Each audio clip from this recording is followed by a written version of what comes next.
이름으로 사랑하고 축복합니다. 날씨가 많이 추워졌습니다. 그리고 기온차가 너무 많이 나서 이럴 때 감기에 걸리지 않도록 건강 조심해야 합니다. 오늘도 이렇게 신학강으로 들어가기 전에 하나님 앞에 함께 찬양 올려드리기 원합니다. 함께 힘을 다해서 하나님 앞에 찬양하며 나가겠습니다.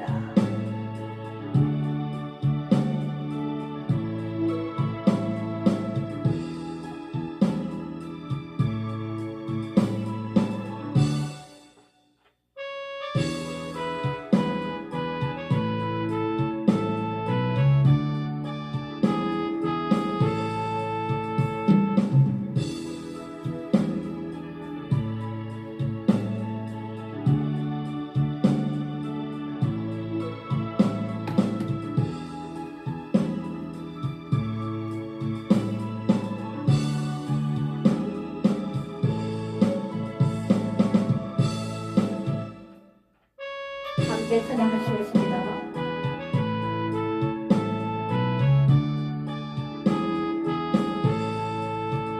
주의 음성을 내가 들으니 사랑하는 말일세. 믿는 마음으로 주께 가보니 나를 영접하소서. 내가 매일 십자가 앞에 더 가까이 가오니 구세주의 흘린 보배 비로소 나를 정케 하소서. 주여 넓으신 은혜 베푸사 나를 받아주시오. 나의 품은 또 주의 뜻같이 되게 하여 주소서.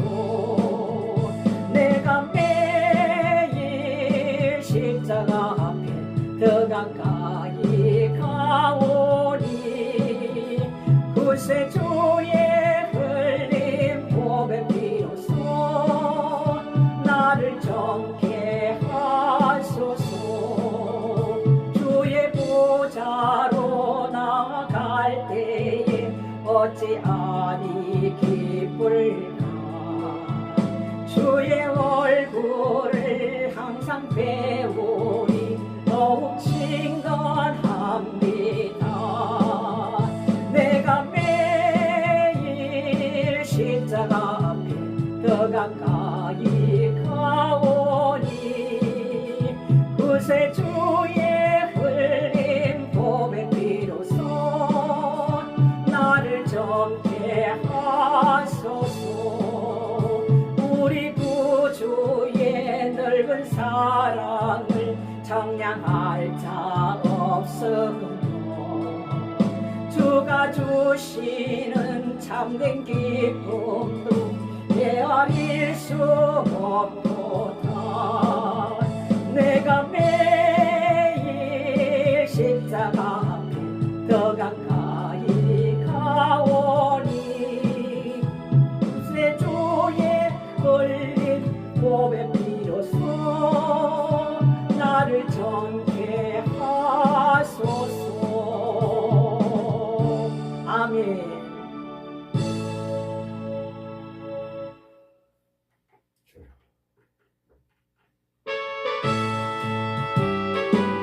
목사님 찬양 같이 하세요. 하나님의 넉갈 소리 첫째 진동할 때에 예수 영광 중에 구름 타시고 천사들을 세계 만국 모든 곳에 보내 구원 얻은 성도들을 모으니 나팔 불 때 나의 이름 나팔 불 때 나의 이름 나팔 불 때 나의 이름 부를 때 잔치 참여하겠네. 무덤 속에 잠자던 자 그때 다시 일어나 영화로운 부활 승리 얻으리 아멘. 주의 택한 모든 성도 구름 타고 올라가 공중에서 주의 얼굴 배우리 아멘 아멘. 나팔 불 때 나의 이름 나팔 불 때 나의 이름 나팔 불 때 나의 이름 부를 때에 잔치 참여하겠네. 주님 다시 오실 날을 우리 알 수 없으니 항상 기도하고 깨어 있어서 기쁨으로 보좌 앞에 우리 나가서도 그때까지 참고 기다리겠네 아멘. 나팔 불 때 나의 이름 나팔 불 때 나의 이름 나팔 불 때 나의 이름 부를 때에 잔치 참여하겠네. 하나님의 나팔 소리 천지 진동할 때에 예수 영광 중에 구름 타시고 아멘. 천사들을 세계 만국 모든 곳에 보내며 구원 얻은 성도들을 모으리. 나팔 불 때 나의 이름 나팔 불 때 나의 이름 나팔 불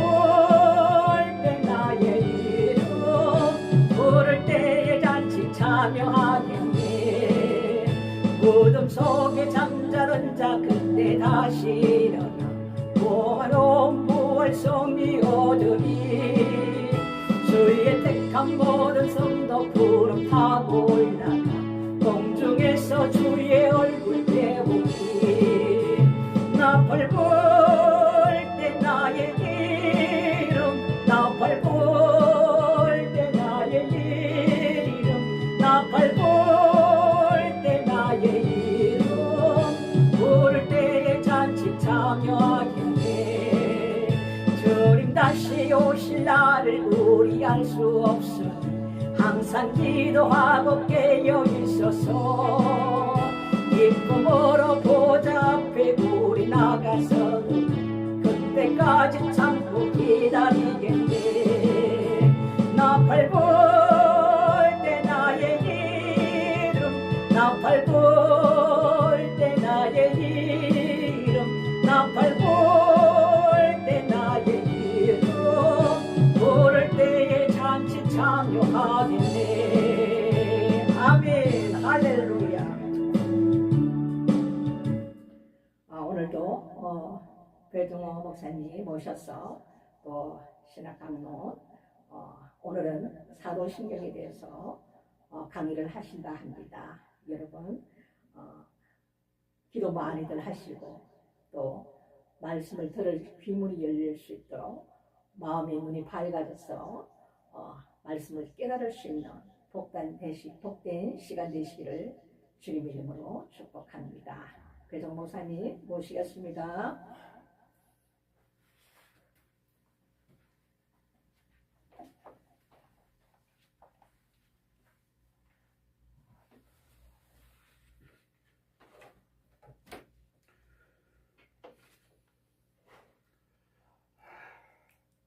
여러분 안녕하세요. 오늘도 반갑습니다. 오늘은 지난 시간 제24강 삼위일체에 대하여 공부를 했는데 오늘 제25강에서는 사도신경에 대하여 공부를 시작하겠습니다.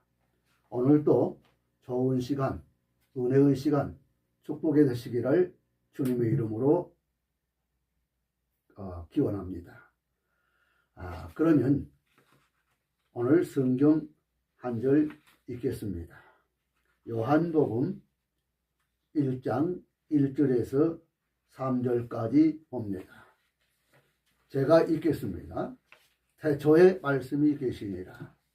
이 말씀이 하나님과 함께 계셨으니 이 말씀은 곧 하나님이시니라. 그가 태초에 하나님과 함께 계셨고 만물이 그로 말미암아 지은 바 되었으니 지은 것이 하나도 그가 없이는 된 것이 없느니라. 할렐루야. 아멘. 한 절 더 봅니다. 레위기 16장 8절, 9절, 10절입니다. 레위기 16장 8절, 9절, 10절 제가 읽겠습니다. 두 염소를 위하여 제비뽑되 한 제비는 여호와를 위하여, 한 제비는 아사셀을 위하여 할지며. 9절 봅니다. 아론은 여호와를 위하여 제비 뽑은 염소를 속죄제로 드리고, 다음 10절, 아사셀을 위하여 제비 뽑은 염소는 산대로 여호와 앞에 두었다가 그것으로 속죄하고 아사셀을 위하여 광야로 보낼지니라. 여기서 우리는 두 가지 경향을 볼 수 있습니다. 예수님의 유죄성과 무죄성입니다.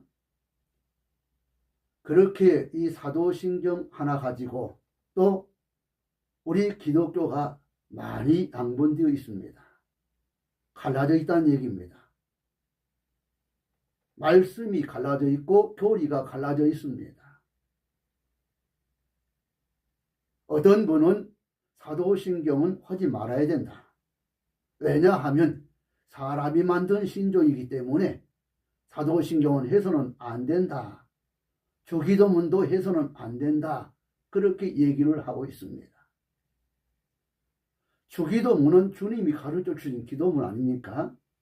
성경에도 나와 있는 내용입니다. 우리 장로교에서는 이 개혁주의 입장에, 오늘 제가 사도신경을 이 강론할 때에 저는 이 개혁주의 입장에서 사도신경을 강론하고자 합니다. 이 사도신경은 삼위일체, 성부와 성자와 성령, 지난 시간에 삼위일체에 대해서 공부했죠. 성부와 성자와 성령, 이 삼위일체에 대하여 공고백하는 내용입니다. 공적으로 고백하는 내용입니다. 그러면 이것을 공식석상에서 해야 하느냐 하지 말아야 하느냐 하는 문제인 것입니다. 이 사도신경은 신구약 성경에서 간추려 뽑은 교리로 우리가 그 무엇을 어떻게 믿는가를 요약한 것이 사도신경입니다. 사도신경은 AD 주후 150년에서 175년 어간에 제정되었습니다. 그러나 최초의 신경 가운데는 좀 다른 것이 있으며 현재의 신경은 7세기 혹은 9세기경에 제정되었다고 역사적으로 살펴보고 있지만 확실한 제정 시기를 아는 것은 어렵습니다. 그러나 지나온 전설에 의하면 이 사도신경은 오순절에 성령을 충만히 받은 12사도가 베드로 사도를 위시해서 한마디씩 말한 것을 총종합하여 만든 것이라고 이렇게 전해내려오고 있습니다. 그 목적은 사도 시절부터 세례를 베풀 때 신앙 고백으로 핍박받았던 우리 성도들이 피난생활 중 신앙의 표준서로서 사용하기 위해서 제정된 것입니다. 그래서 이게 왜냐하면 이단이냐 아니냐 하는 것은 12신조를 믿느냐 아니 믿느냐인데 사도신경은 이 12신조입니다. 12신조란 말이에요. 그래서 믿지 않고 하지 않으면 오늘 교리적으로 성경적으로 좀 떨어진 곳이다. 이렇게 보면 하자가 없을 것 같습니다. 그러면 왜 사도신경이 필요하냐? 조직 본능을 갖고 있는 우리 인간은 조직적인 지식을 요구하고 있습니다. 교회 생활이 평온할 때는 상관이 없지만 교회가 혼란하고 교리에 대한 이설들이 난무하고 행할 때는 이 사도들도 상식적인 교리와 신조를 알고 있으므로 신앙생활의 동요를 막아야 할 것이에요. 그래서 사도신경은 첫째로 복음 진리를 지키기 위해서 울타리를 지는 것입니다. 한국 교회, 특히 한국 장로교회는 해방 전에는 전혀 신학 논쟁이 없었던 것은 아닙니다. 하지만 대체로 우리 한국의 평양신학교를 중심해서 보수 신앙의 처지를 견지하고 장족 진보를 해왔던 것입니다. 중요한 것은 신사참배 문제를 계기로 해서 자유주의 신학들이 머리를 들게 되었고, 해방 이후 마침내 38선의 비극적인 정치 현실은 북한에서 평양신학교를 계속할 수 없게 만들었고, 더구나 자유주의 시작의 본산인 조선신학교, 현재는 한신대학교지요. 이 조선신학교가 1946년 총회 직영신학교로 되다 보니 미국 장로교는 더욱 신학사상으로 인한 혼란의 소용돌이 속에 빠지게 되었던 것입니다. 그 후 한신을 중심으로 기독교 장로회 총회라는 분파가 생겨났습니다. 얼마 후에 이 에큐메니칼 운동 문제로 한국교회는 또다시 분열되어 통합측과 총회가 생겨나게 되었습니다. 한국교회 분열은 여기서 끝난 것이 아니에요. 교리 문제는 아니면서도 고려파, 그 다음에 국제기독교협의회 등의 분열작용이 일어나고 한국 장로교는 극도의 혼란 속에 빠지게 됩니다. 이렇게 교회들이 정치와 교리 면에서 흔들리게 되다 보니 순진한 양떼들은 목사들을 천사와 같이 믿고 따라오다가 어디로 가는 길이 바로 정로인지 알지 못하고 우왕좌왕하게 되었습니다. 그뿐만 아니라 해방 이후 저 구미 선진국에서 마침내 이 자유로운 것이 들어와 마침내 사상 행동들은 여기에 더욱 가세하여 그의 방향과 성도의 올바른 생활을 더욱 어지럽게만 했던 것입니다. 이러한 한국 교회의 혼란과 분열의 원인은 여러 가지로 말할 수 있겠지만 한국 교회가 교리적으로 철저히 무장하지 못했기 때문이라고 그렇게 저는 생각하고 있습니다. 제가요 어려서부터 신앙생활인데 이 주일학교 꼬맹이서부터 이렇게 교회에 다녔어요. 교회에 다녔는데 그때는 제가 저쪽 전라도 사람이기 때문에 전라도에는 예장보다는 기장 측이 많습니다. 그래서 어렸을 때는 기장교회에 다녔어요. 신앙생활 잘 했지요.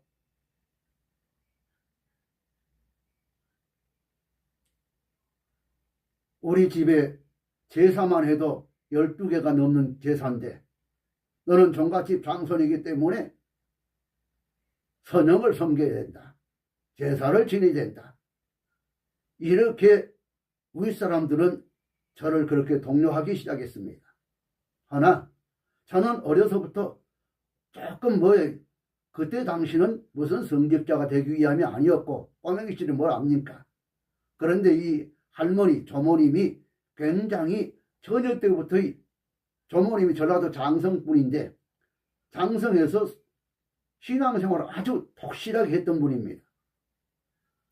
그분의 영향을 받았는지 제가 이 어렸을 때 신앙생활을 하게 되었지요.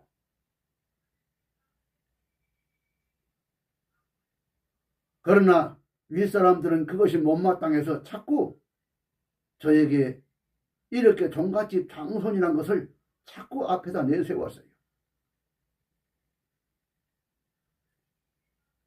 나중에 제가 목사가 되어서 그때 당시만 해도 목사님을 하나님 다음으로 저는 보고 믿고 그렇게 말씀 듣고 따라오고 했습니다. 제가 목사가 되어 이제 총회로 들어가서 일하게 되고 노회에 들어가서 일하게 되니까 못 볼 걸 많이 봤다는 얘기입니다. 총회 때가 되니까 참 대단하대요. 무슨 벼슬도 아닌데요. 봉사직으로 좀 알았으면 좋겠는데요. 무슨 감투 하나 쓰고자 해서 대단한 이 전투력 싸움들을 하더라고요. 심지어는 총회 장소에 총회장 되겠다고 이렇게 먼저 선거운동을 하면서 깡패들을 대동해 결국은 똥바가지가 이렇게 강단에 오르내리는 것을 저는 목격하고 얼마나 마음에 상처를 입었는지, 내가 성직자의 길로 들어온 것이 잘못 들어왔나, 잘못 보고 있나, 마음의 회의감도 있었습니다. 그때 당시만 해도요. 그러나 나중에 시간이 가다 보니까 그걸 이해를 하게 되고요. 또 그들의 행한 일은 하나님께서 다 갚아주시고 계수해 주실 것이에요. 잘못한 것은 하나님이 심판하시고요. 잘한 것은 하나님이 그들을 선대하여 축복해 주실 줄로 압니다. 참 신앙생활은 굉장히 걸어가기가, 바른 길 걸어간다는 것이 쉬운 게 아닙니다. 그리고 신학교에 들어와서 신학 강론 하다 보니까 또 여기서 또 교리적으로 마찰되는 것들이 얼마나 많습니까? 사도신경 이 하나만 가져도 해야 하느냐, 하지 말아야 하느냐, 아니다 해야 한다, 아니다 하지 말아야 된다, 이렇게 양분이 생기게 됩니다. 그런데 우리는 웨스트민스터 신앙 고백서가 우리의 모법입니다. 정치적으로 보면. 그래서 12신조가 바로 이 사도신경이 12신조에 달락달락 보면 12신조가 요약되어 있습니다. 그러면 우리 개혁주의 입장에서는 이 사도신경을 해야 한다는 쪽이고요. 개혁주의가 아닌 알미니안주의 입장에서는 사도신경을 하지 말아야 된다. 사람이 만든 신조이기 때문에 하지 말아야 된다고 이야기합니다. 그런 것을 생각해 보면서 저는 오늘 여러분에게 딱딱하고 어려운 것보다는 조금 지난 시간보다 조금 오늘 여러분에게 하나님의 이 사역과 예정에 대해서 설명하려고 하다가 그 용어 자체가 좀 어려워요. 그래서 그것보다는 가장 궁금해하고 어느 목사님이 이렇게 이야기하고 어느 목사님이 이렇게 이야기하는데 어떻게 할 것인가 조금 쉽게 풀어드리기 위해서 사도신경에 대해서 여러분에게 전해드리려고 하는 것입니다. 이 한국교의 혼란과 분열의 원인은 여러 가지로 말할 수 있겠지만 한국교회가 교리적으로 철저히 무장하지 못했기 때문에 그런 것입니다. 어디에나 참된 복음 진리를 빼앗아가려는 이 무리는 있을 수 있어요. 그것은 자발적인 것일 수도 있고 외세의 침입에 의한 것일 수도 있고 이러한 것들을 사전에 방비하는 길은 더욱더 견고하게 울타리를 치고 자기 자신을 엄중히 단속하는 것밖에는 없다 하는 것입니다. 그러면 왜 사도신경을 공부해야 합니까? 그것은 진리와 한쪽에는 비진리를 식별하는 데 중요하기 때문에 사도신경을 공부해야 합니다. 진리냐 비진리냐 하는 것이죠. 성경적이며 순수한 복음 진리만을 교훈받고 신앙생활을 잘할 때는 딱딱한 교리나 신조를 공부할 필요가 없다고 생각할 수 있습니다. 하나 거짓이 나돌아다니게 되면 진짜와 가짜를 식별한 그 지적 능력이 절대적으로 필요하기 때문인 것입니다. 여러분, 우리가 살고 있는 이 세계는 거짓된 것이 너무 많습니다. 정치계를 보아도 거짓투성이, 교육계를 보아도 거짓투성이, 경제계를 보아도 상공계, 교계를 할 것 없이 다 곳곳마다 거짓이 홍수처럼 범람하고 있어요.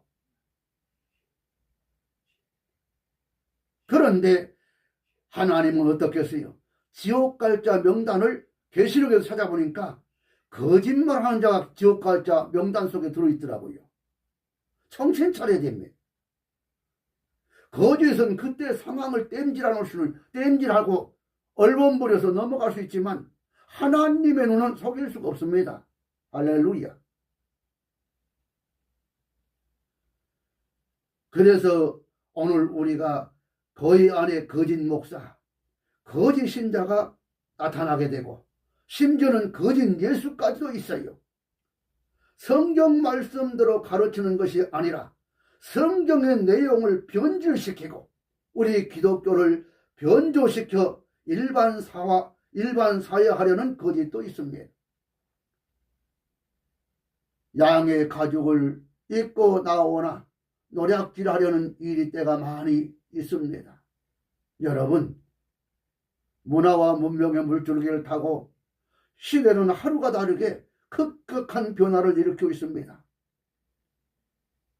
지금은 또 AI 시대가 돼가지고 엄청나게 변화를 일구어 나가고 있어요. 지극히 분명한 시대가 되었습니다. 교회 안에 무슨 문제나 신앙에 어떤 의혹이 생겼을 때 차분히 담임 목사님, 교육자를 찾아봐서 이 지도와 설명을 들을 만한 그런 시간이 항상 부족한 것은 아니었습니다.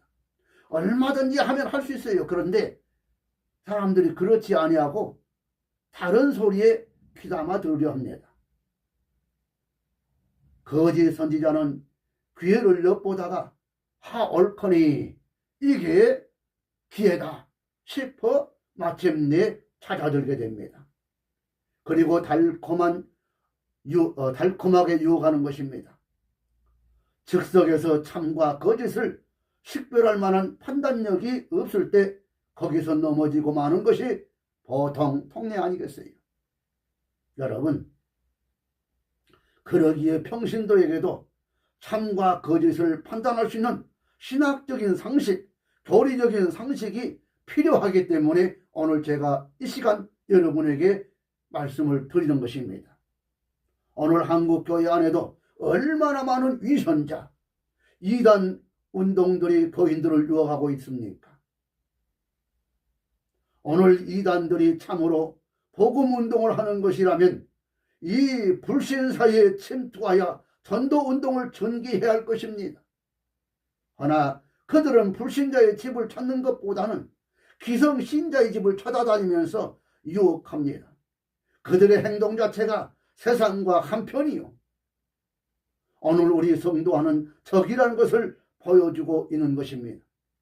참고로 복음에서 떠난 몇몇 이단들 그릇된 내용을 오늘 이 시간 지적해 보려고 합니다.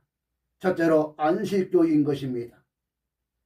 안식교 창시자는 윌리엄 밀러이지요. 미국 마사추세츠 주 출생인데 1782년에서 1849년 사람입니다. 이 사람은 침례교회 회원인데 매력적인 주장은 토요일 예배를 주장하지요. 이 사람 윌리엄 밀러의 후계자는 엘렌 하르몬이라고 하는데 이 엘렌 하르몬 결혼 후에는 마침내 이렇게 같이 안식교의 주동자가 됐지요. 예수님께서 1843년 10월 22일 1차로 재림하신다고 예언했지만 그 예언이 성취되지 아니하자 2년 연기하여 운운하면서 1845년 10월 22일 또다시 재림할 것이라 예언합니다. 그 후 윌리엄 밀러는 그의 예언의 실패를 자인하고 자숙했지만 후계자인 이 엘렌 화이트는 예수님께서 공중에서 재림했다고 황당무계한 주장을 합니다. 지상재림은 안 했지만 공중에서 1차 재림했대요. 예수님이 공중재림 1차하고 지상재림 2차하고 쉬었다가 그렇게 하는 겁니까? 오늘 갔다 내일 오마 우리 예수님 약속했잖아요. 1차 재림, 2차 재림이 아니라 여기는 번개가 동쪽에서 번쩍하면 서쪽에 번쩍 온 것처럼 도적같이 삽시간에 오신다고 했어요.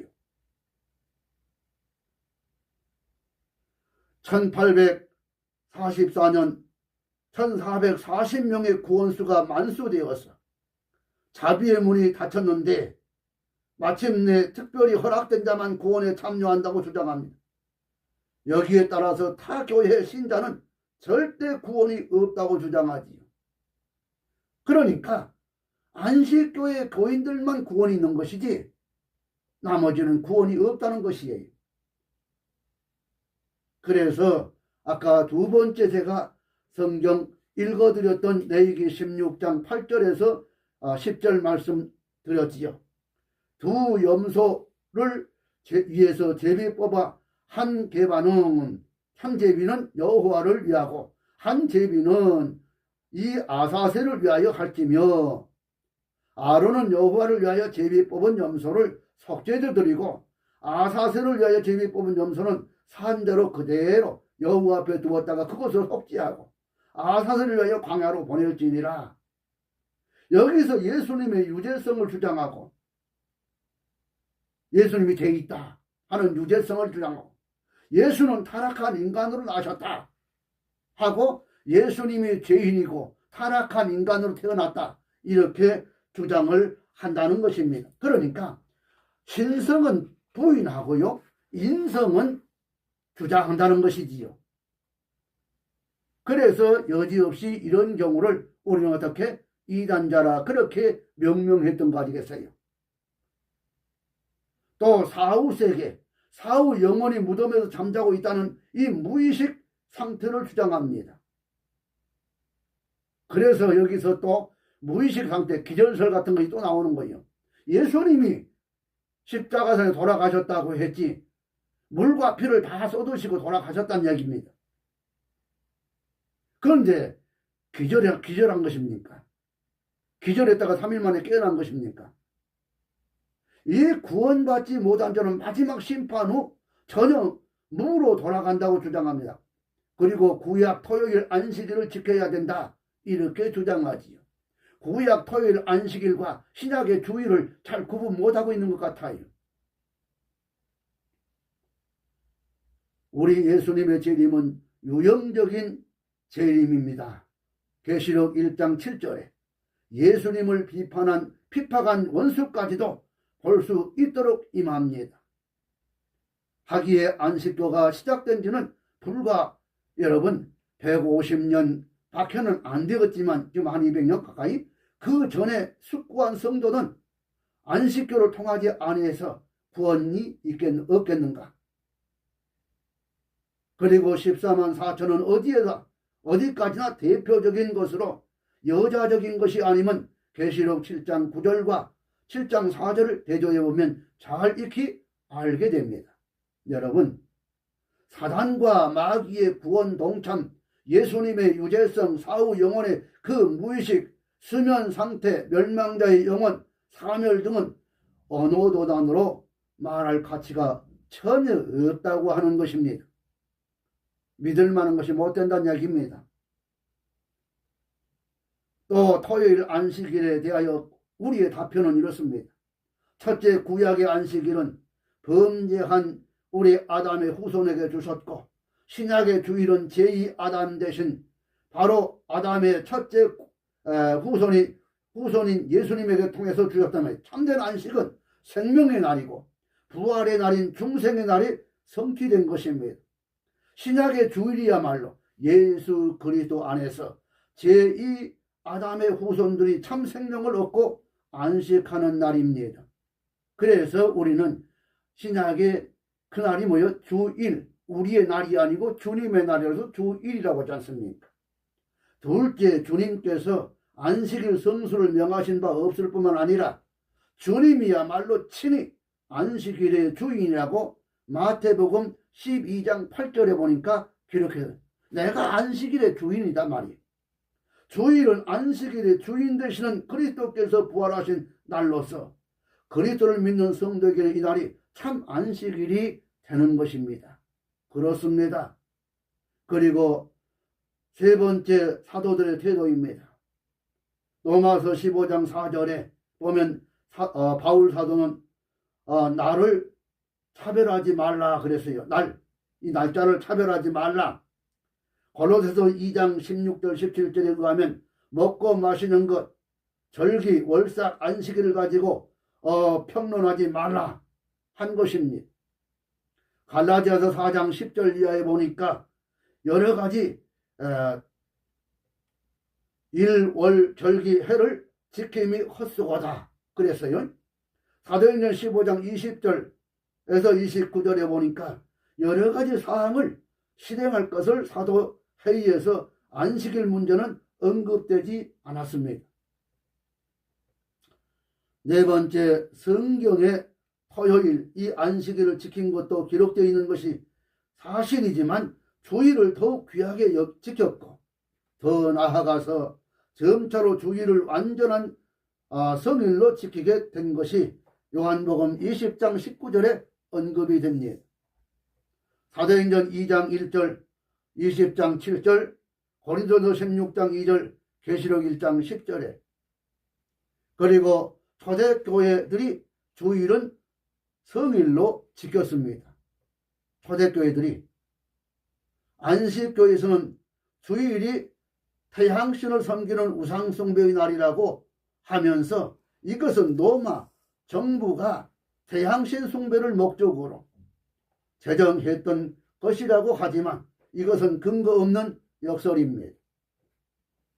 그걸 여러분이 아셔야지. 로마의 콘스탄틴 황제가 주후 32년에 주일을 성일로 지킨 것과 아울러 마침내 국정 공휴일로 선포한 것도 그가 기독교인인 까닭이고 321년 이전부터 교부들에 의해서 주일이 안식일로 지켜져 왔기 때문입니다. 초대 교부들이 주일을 안식일로 지켰던 것은 초대교회 여러 가지 문헌에도 많이 발견됩니다. 바나바 서신 AD 100년경, ignatius 저작 AD 107년, 저스틴 AD 145년, 디오누스 저작 AD 170년 이들에 보면 그렇게 그런 문헌들을 얼마든지 찾아볼 수 있다는 얘기입니다. 제가 지금까지 말씀드린 것과 같이 이 초대교회 사도들이 토요일 안식일에 관심이 없으며 오히려 예수 그리스도께서 부활하신 주일을 거룩하게 지키기 위해서 전심전력 했음을 엿볼 수 있습니다. 하물며 토요일 이 안식일을 지키기 아니하면 구원이 없다는 말을 어떻게 주장할 수 있겠습니까? 그런 말은 성경에 눈 씻고 봐도 없어요. 안식일 지키지 않으면 토요일 안식일 지키지 않으면 구원이 없다 하는 말은 눈 씻고 봐도 없어요. 예수를 안 믿으면 구원 못 받는다는 것이지 구원은 예수를 믿어야 구원 받는다고 했지. 시 공간의 차원에서 볼 때 안식일의 성수를 구원의 조건으로 생각할 수 없습니다. 여러분, 지구는 같은 시각에 밤이 되거나 낮이 되지 않습니다. 더구나 그리니치 일부 변경선을 기준선으로 해서 동과선은 날짜가 다릅니다. 그리고 요일도 각각 다르지요. 미국과 우리나라가 시차가 다르지 않아요. 그러듯이 달라요. 그렇기 때문에 거의 비슷한 시각에 한편은 안식일이 하고 다른 한편은 안식일이 아니게 되죠. 이렇게 같은 때에 날짜가 다른 것은 지구가 둥글고 태양을 중심으로 공전과 자전을 하기 때문에 어찌할 도리가 없는 것이지요. 하나님이 그렇게 창조해 줬는데 그렇기 때문에 안식일을 지켜야만 구원을 얻는다는 이 교리는 실제적으로 성립할 수 없음을 여러분 아셔야 됩니다. 지금까지 말씀드린 것은 안식일교의 주장 내용을 말씀드리고 그것이 타당성이 없다 하는 것을 제가 말씀드립니다. 두 번째, 천주교 문제입니다. 천주교가 초대교의 형식적인 전통을 이어온 것은 사실입니다. 그러나 중세의 천주교는 극도로 부패했고 더구나 신앙적인 면에서 완전히 타락하여 성경과 교회의 본본에서 완전히 이탈했습니다. 그래서 몇 가지 돌이킬 수 없는 역사적 과거를 범하고 말았지요. 그것이 뭐냐? 첫째, 법왕무오설입니다. 주 600년경부터 거론되어 오던 이 법왕무오설은 1870년 바티칸 공회에 의해서 공식적으로 결정됩니다. 피조물에 지나지 않는 한 인간이 죄가 없다? 뭐 할 수도 없지만 이것은 인간들이 결정할 수 있는 성질이겠습니까? 어머니 모태로부터 태어난 건 다 죄란 말이요. 죄인이요. 아담의 후손들은 직접적인 죄의 연관성이 있어요. 그런데 죄가 없다고요. 이렇게 결정하는 이 공회에서 잘못된 것이지. 그리고 두 번째, 종교재판소를 만듭니다. 종교재판은 인노센트 3세 1198년에서 1216년 그때부터 실시되어 온 것으로 교회가 이단자에게 처형까지 선고할 수 있다고 하는 것으로 경우에 따라서 사형까지도 사양치 아니한 사실이 역사적으로 지금 현재 증명하고 있지 않습니까? 세 번째, 면죄부 발매 문제입니다. 연옥수를 주장하고 연옥에 있는 그 영혼은 지상에 있는 연고자가 면죄부를 구매함으로 돈으로 그 면죄부를 사요. 이걸 속죄표라고 해요. 그렇게 속죄표를 사면 천국으로 옮겨진다고 하는 것입니다. 4대의 이름으로 비노니 아무개는 아무개의 죄를 사하노라. 우리 죄를 사해 줄 수 있는 것은 사제가 사해 주는 게 아니에요. 오직 하나님 대신 예수 그리스도만이 우리의 중보자가 되시는 것이지 사제가 되는 것이 아니고 이 교황이 되는 것이 아닙니다. 여기서 뭡니까? 말틴 루터가 지상교회는 법왕이 마음대로 다스릴 수 있지만 천국권은 법왕이 다스릴 수 없다. 어떻게 천국권까지 팔아먹을 수 있느냐 해가지고 그렇게 종교개혁이 시작된 거 아니겠습니까? 루터는 원래 신부 아니었어요. 신부였습니다. 그렇게 그 안에서 바른 인물이 있었다는 얘기입니다. 그 다음에 우상숭배, 성상을 신격화시켜 그것에게 기도하며 경배합니다. 또 마리아 숭배, 마리아는 예수님 외에는 생산한 일이 없는 성모로서 그는 죄가 전혀 없다. 죽음을 맛보지 않고 승천했다고 주장하고 마리아를 신격화시킵니다.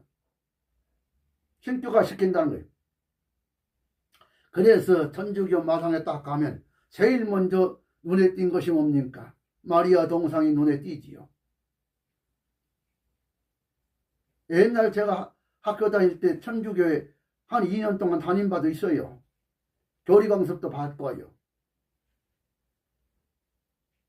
그래서 천주교교를 조금 알아요.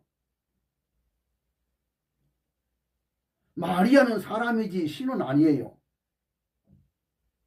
그런데 그를 성모 마리아라고 숭상합니다. 예수는 훌륭한 사람이요. 그 훌륭한 사람 누구요? 마리아는 거요. 그러니까 마리아는 예수님보다 훌륭하기 때문에 예수 위에 있는 것이지요. 천주교에서는 그렇게 이야기한다는 말입니다. 그러나 아무리 훌륭하다고 주장해도 마리아는 사람이지 신격을 가지고 있는 분이 아니에요. 인간일 뿐입니다. 그러나 예수는 사람인 것 같으면서도 사람이지만 그에게는 신격이지요. 그래서 예수는 하나님인 동시에 어떻게? 인간과 같다. 하나님께서 도성인신하셨다. 사람의 육신을 입고 우리의 죄를 위하여 십자가의 제물되어 죽으셨습니다. 사람의 죄는 사람이라야 해결되는데 방법이 뭐냐면 그래서 하나님께서 성자의 몸으로 오신 것입니다. 다음 천주교에서 성찬에 있어서는 화채서를 주장합니다. 성찬에 사용하는 떡과 포도주는 곧 예수 그리스도의 살과 피, 그것으로 변화된다고 주장합니다.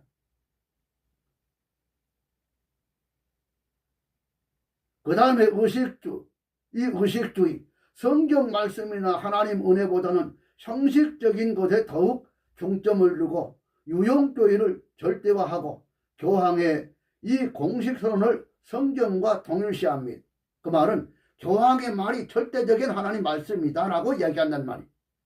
절대적인 하나님 말씀은 오늘 여러분과 내가 가지고 있는 이 성경 말씀이라니까요.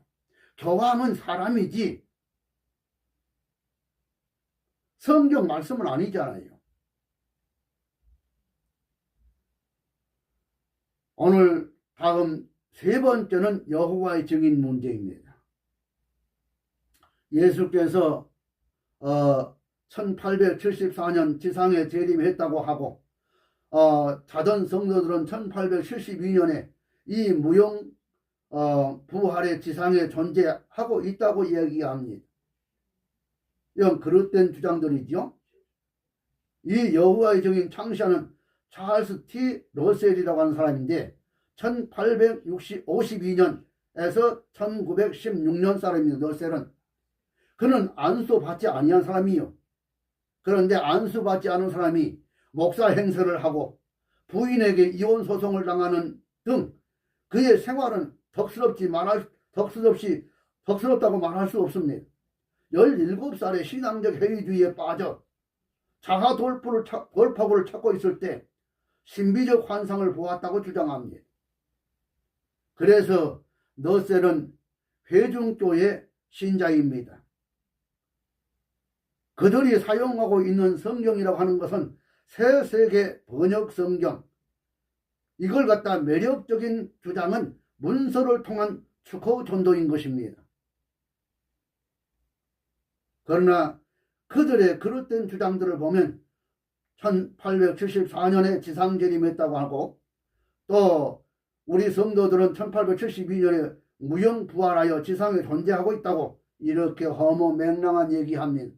그리고 1914년부터 천년왕국 시대가 될 것이라고 했습니다. 그러나 성경은 예수님 재림은 무형이 아니고 모든 사람이 볼 수 있게 임한다. 사도행전 1장 11절, 요한계시록 1장 7절, 데살로니가전서 4장 16, 17절에 보면 그렇게 언급된 내용을 찾아 읽을 수 있습니다. 여러분, 예수님은 피조물로서 하나님의 완전한 인간일 뿐이라고 주장하는데 예수님은 피조물이 아니에요.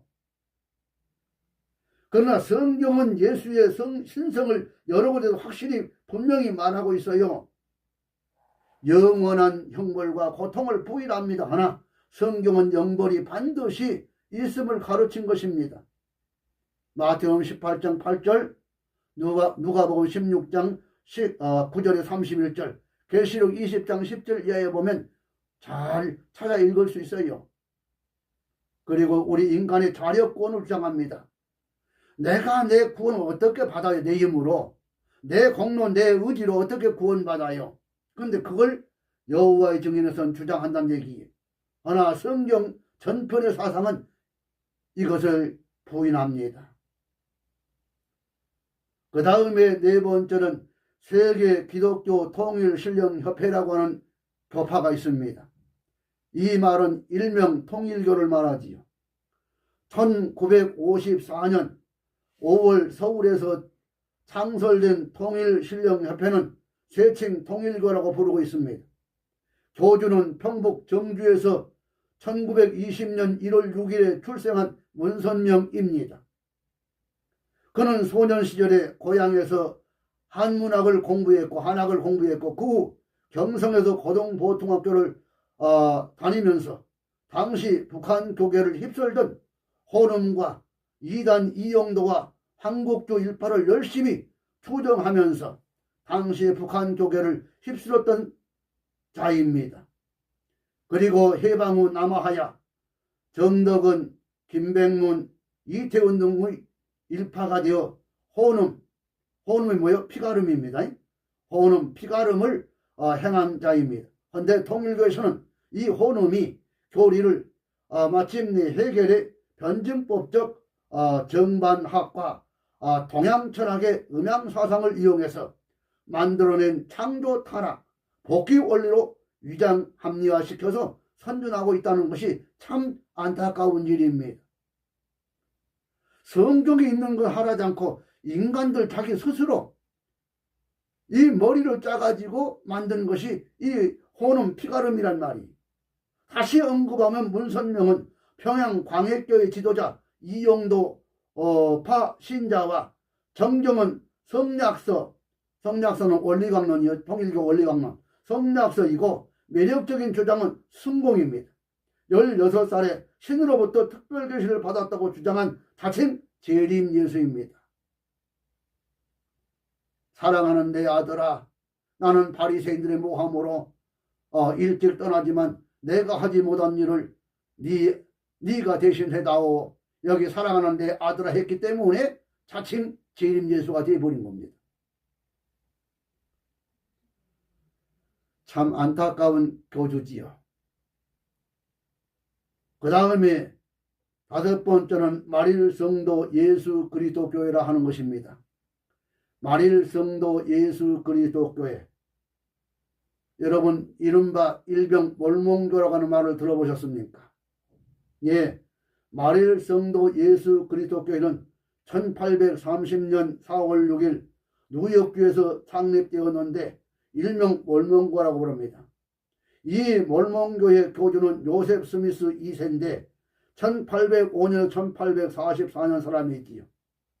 1823년 9월 22일 금오라산에서 황금판을 발견했는데 이것이 소위 몰몬교라고 말합니다.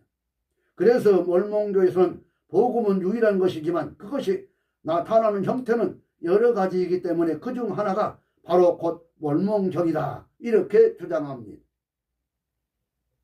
이 몰몬경은 옛날 저 아메리카의 예언자 모로나이가 그에게 나타난 하얀 하나님의 계시를 받았었는데 그것은 아메리카 원주민의 역사와 신앙을 기록하고 있다고 한 것입니다. 이것은 정경의 정결 원리로 위배되는 것입니다. 해서 몰몬교는 원래 일부 다처제도를 교리적으로 원리화시켜서 합리화시켜가지고 상황에 따라서 상황에 의해서 적응이란 이유도 채택하게 되지요. 그러나 이것이 당시 미국사에 많은 무리를 일으키게 되자 미국 대법원은 이 몰몬교의 일부 다처제도를 금하는 판결을 내리게 됩니다. 그리고 급기야는 일부 다처제도의 이 문제로 요셉 스미스 2세가 주민들에게 살해되고 말았습니다. 이렇게 일부 다처제도의 반대가 계속되고 문제가 커지자 1890년경 이 몰몬교는 스미스의 후계자 브리캄 영에 의해서 깃털이 잡혀지고 오늘에 이르게 됩니다. 지금은 유타주 솔트레이크에서 본부를 두고 세계 각국에 선교사를 파송, 저들은 특히 몰몬경과 개약서란 책을 성경보다 더욱 중시합니다.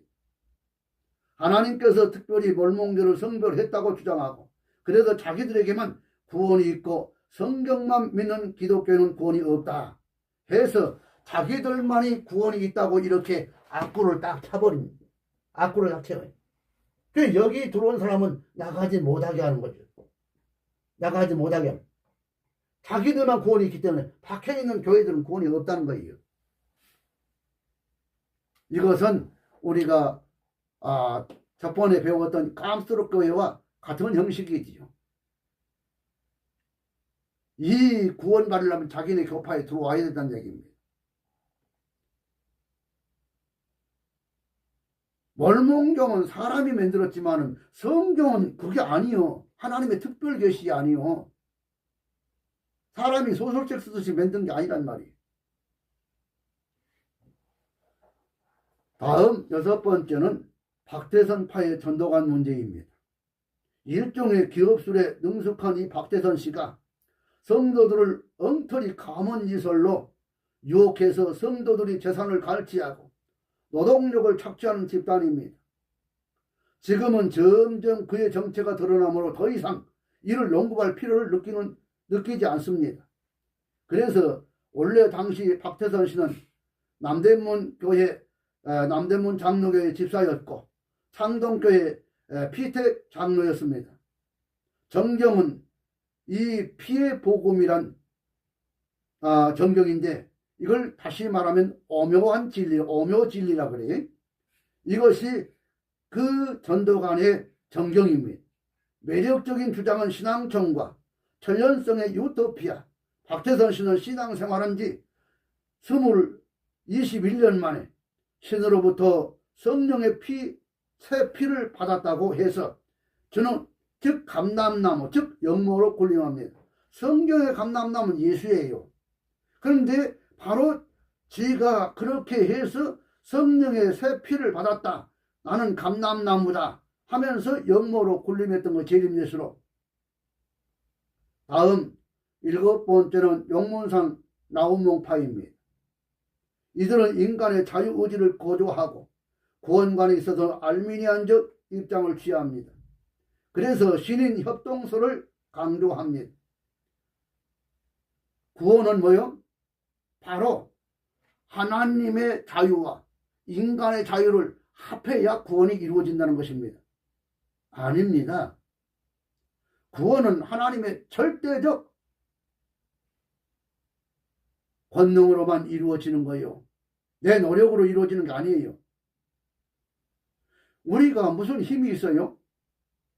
나에게 자유의지, 이 힘이 있는 것은 하나님의 자유 안에서, 하나님의 신적 자유 안에서 이루어진 힘이지, 그 무슨 힘이 있어요?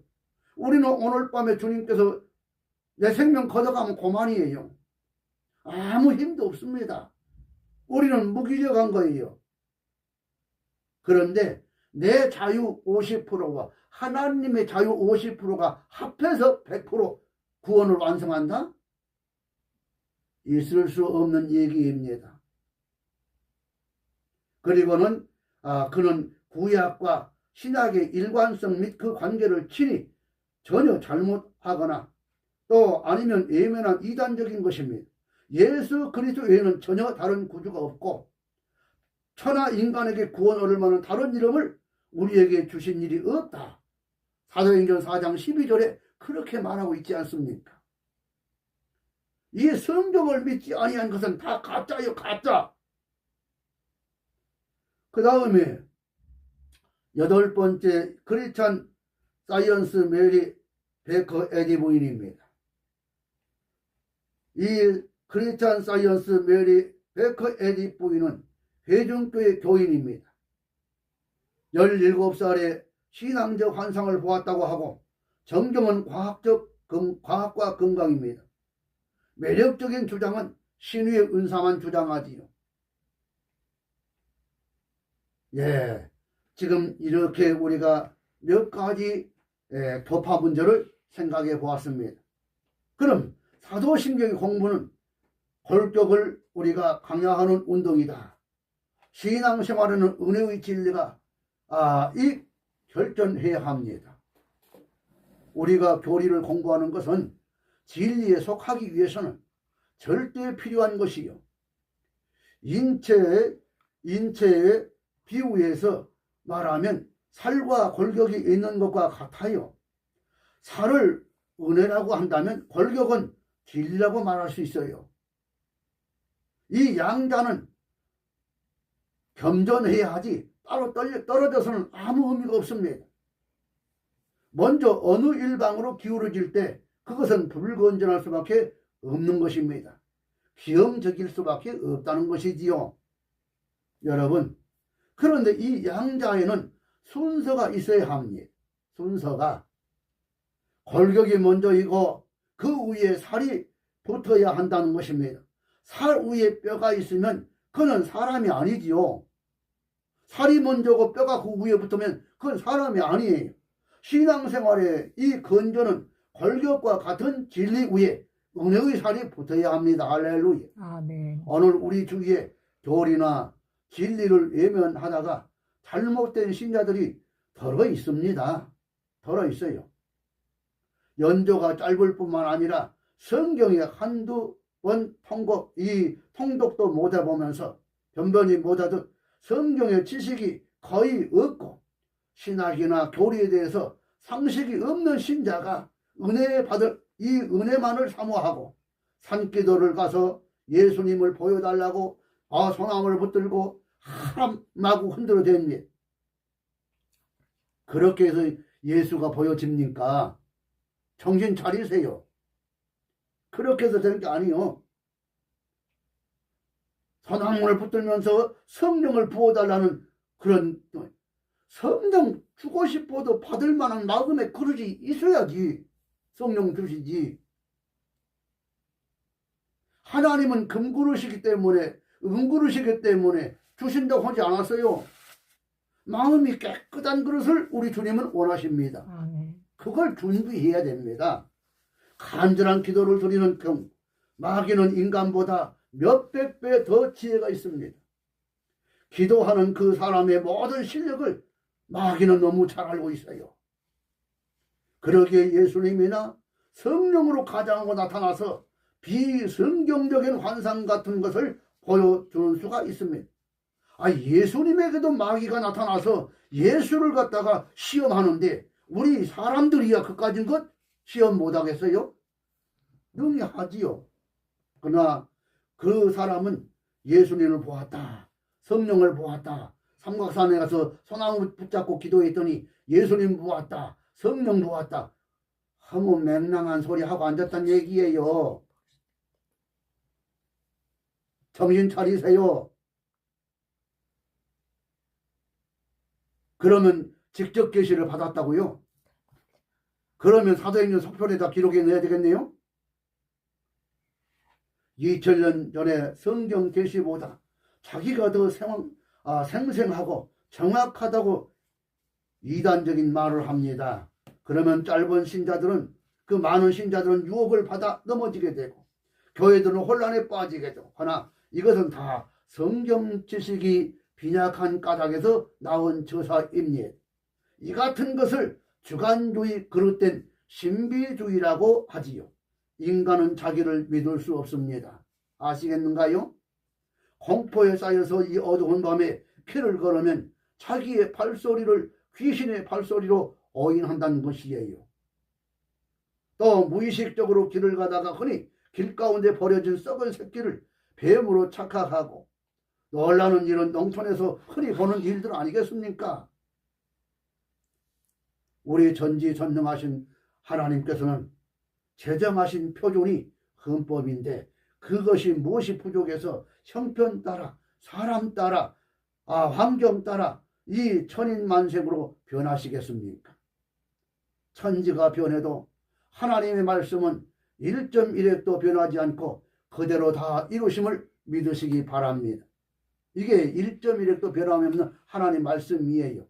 문화와 문명의 물줄기를 타고 다 변해도 하나님 말씀은 변하지 않습니다.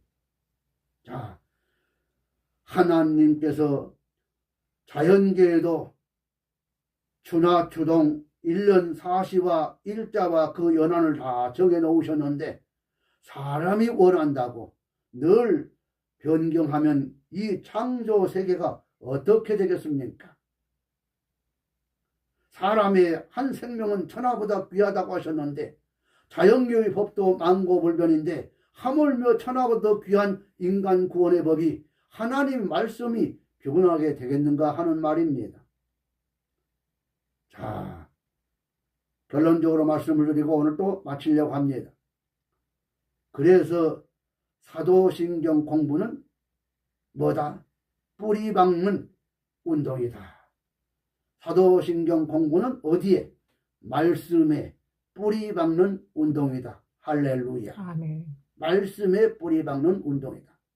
그래 사도신경을 우리는 어떻게 해요? 하지 말아야 된다 하는 쪽도 있는데 그건 하나님의 좀 공회에서 한 거 만들었기 때문에 그런다니. 이제 공회란 말은 다음 시간에 내가 설명을 하겠습니다. 그러나 사도신경 공부는 말씀에 뿌리 박는 운동이다. 제가 어느 입장에서 사도신경 이 공부를 한다고요? 개혁주 입장에서요. 사도신경을 공부하는 것은 성경의 전반적인 공부예요. 성경 전체를 공부하는 거예요. 사도신경은 오로지 성경을 간추려 놓은 것이 그 내용입니다. 사도신경 전반 내용이 삼위일체, 성부와 성자와 성령, 삼위일체 하나님을 공적으로 고백하는 내용이 사도신경 아니겠어요? 그래서 말씀에서 양분을 풍성하게 섭취하는 것이에요. 환난 풍파 닥쳐왔을 때 넘어지지 않게 하기 위함인 것입니다. 환난 풍파 왔을 때 넘어지는 것은 맨날 사도신경 외우면서도 암송하면서도 그 내용 진리를 모르기 때문에 그러지 않아요. 여러분 주기도문 예배시마다 하지요. 입으로 외우는데 뭐요? 그런데 그대로 해야 할 거 아니요? 자, 우리가 우리의 죄를 사해 준 것 같이 저는 그 얘기를 외울 때마다 가슴이 철렁철렁 할 때가 많아요. 그래. 자, 뿌리가 깊지 못한 나무와 곡식을 말라지기 마련이라고 마태복음 13장 4, 5절에 그렇게 예수입니다. 또 바람 불고 비 오면 넘어지지 마련이다. 마태복음 7장 26절 27절에 그랬어요. 오늘 우리는 말씀에 깊이 뿌리를 박아야 합니다. 그러면 어떤 이단자가 와서 어떤 잡신들이 와서 흔들어도 결코 자루나오거나 넘어지지 않습니다. 어떤 사람들은 사도신경을 사람이 만든 신조로 생각하고 잘못된 관점에서 생각하고 사도신경을 로마 가톨릭에서 만든 것이라고 비판하면서 사도신경을 하면 지옥 간다 잘못 가르치고 있는 사람들이 있는데 이것은 알메니안주의 사고방식입니다. 자유주의 입장이라는 것이에요. 그러면 그런 관점에 보면 매우 잘못된 생각입니다. 사도신경은 조직신학, 서론, 신론, 인간론, 기독론, 구원론, 교회론, 종말론, 삼위일체 하나님을 공적으로 공고백하는 신앙 고백서가 사도신경입니다. 그러면 다음 시간부터는 이제 본론으로 들어가서 공부를 하도록 하고 오늘 또 시간이 다 되기 때문에 오늘 여기서 마칠까 합니다. 여러분 대단히 고맙습니다. 감사합니다.